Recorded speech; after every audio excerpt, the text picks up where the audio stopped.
Hello Internet, I'm Kade Stirling and welcome to Eggroll Times, a news show where I go over some of the biggest headlines from the week so that you can be in the loop and ready to go for the week ahead. Thank you to this week's sponsor, beer. No, not any particular beer company, just beer. You delicious bastard. With that said, let's get started. And guys, I'd like to start this week off by bringing you an update to a story I reported on a few weeks ago. You may remember me talking about Otto Warmbier, who was arrested for an unspecified act of subversion following a New Year's trip to the Democratic People's Republic of Korea. Well, Warmbier has been tried and sentenced to 15 years in prison with hard labor for his crimes in a very public court proceeding. 15 years! And get this, it was for trying to steal a propaganda poster. The United States government has condemned the sentencing and asked that North Korea stop using US prisoners as political pawns. North Korean officials even made Otto deliver a tear-filled confession in front of an entire press conference. The speech was obviously scripted and terribly written. I'll include a link to that here. Anyone else think that North Korea needs to find a better speech translator than Google Translate? At the end of the day, guys, this is really just a crappy situation, and even though the US government is pushing to have the Democratic People's Republic of Korea drop the charges and send him home as a show of humanitarianism, Warmbier may very well spend 15 years slaving away in Korea. I believe we can all learn a lesson from this. Just because it's legal to take a trip to North Korea doesn't make it any less of a dumbass plan. And next, South by Southwest has been going on this week in Austin, Texas. And one of the biggest talking points at this year's festival is self-driving cars. After an autonomous Google car hit a tour bus in California on Valentine's Day, many questions have come up concerning the issue of robots ruling the road. In one panel last Friday, Chris Urmson, director of Google's self-driving car project, said, quote, "If you read the papers, you're going to see that it's maybe 3 years, maybe 30 years before self-driving cars arrive." This is a very drastic reversal from his statement just a few months ago when he stated that he hopes his 11-year-old son will not have to get a driver's license. Personally, I think the prospect of fully autonomous cars is cute, but also impossible.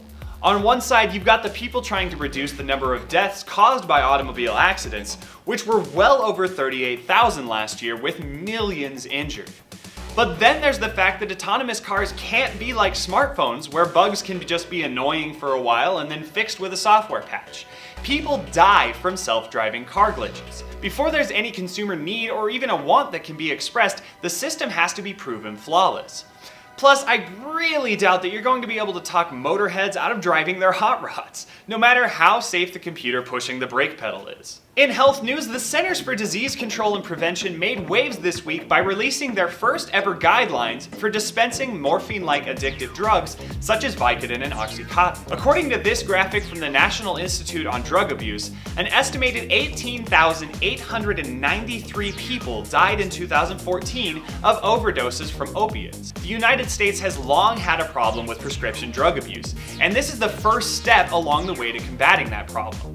The CDC is now advising doctors to only prescribe opiate medications for patients receiving cancer treatment or end-of-life care. In every other case, doctors are now being told to only prescribe the lowest possible dose for the shortest amount of time.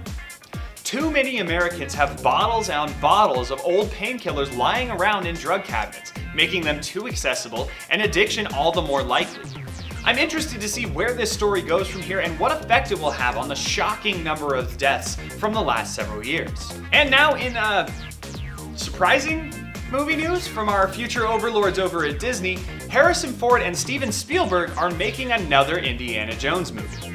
Another one? Really? This will be the 4th installment in the Indiana Jones franchise. But what about... What? Well, you said it's the 4th movie, but it's actually the 5th. What did we talk about? No, come here. Come here, Richard. What did we talk about? We don't bring up Kingdom of the Crystal Skull? Exactly. Now get the hell out of here. Reportedly, the new film has no story, no cast, no crew, but hey, Steven and Harrison are on board. In all honesty though, didn't we wrap this whole thing up? Wasn't this the point of the whole Fedora Pass wedding scene in Crystal Skull? And how about Shia LaBeouf? Are we just gonna forget the fact that Indy's illegitimate son exists and that he was able to find him? Maybe that's what they're going for with this whole thing. It's gonna be just like Ridiculous 6, except instead of set in the Wild West, it'll be set in an old Aztec temple and with aliens. Really, Spielberg? Fucking aliens? Whether you're the kind of person who enjoys fully immersive 3D environments all around you, or you're the kind with a really depressing sex life, you'll know that this is going to be a huge year for virtual reality. With the Oculus hitting stores later this month, Sony has taken to the stage to talk about their console peripheral, PlayStation VR. The headset is set to cost $399, which you may say, damn, that's a lot for some oversized goggles. But compared to the Oculus's $600 price point, Sony seems to be more realistically aiming their product at the right audience. They've also announced that there are currently more than 230 developers working on over 50 game titles that will be available at the time of their October launch. So what do you guys think about the whole VR thing? Does it make you sick? Are you incredibly excited? Whoa, not that excited, Jesus. Would you be willing to just sit there while a computer drives you to work and back? What's the plot of the next Indiana Jones fiasco? Join the conversation in the comments section down below, and as always, don't forget to like this video and subscribe to the channel for my weekly videos. All social links as well as links to anything I talked about can be found in the description down there. Thank you all so much for watching. My name is Kade Stirling, and this is Eggroll Times. You all have a great week.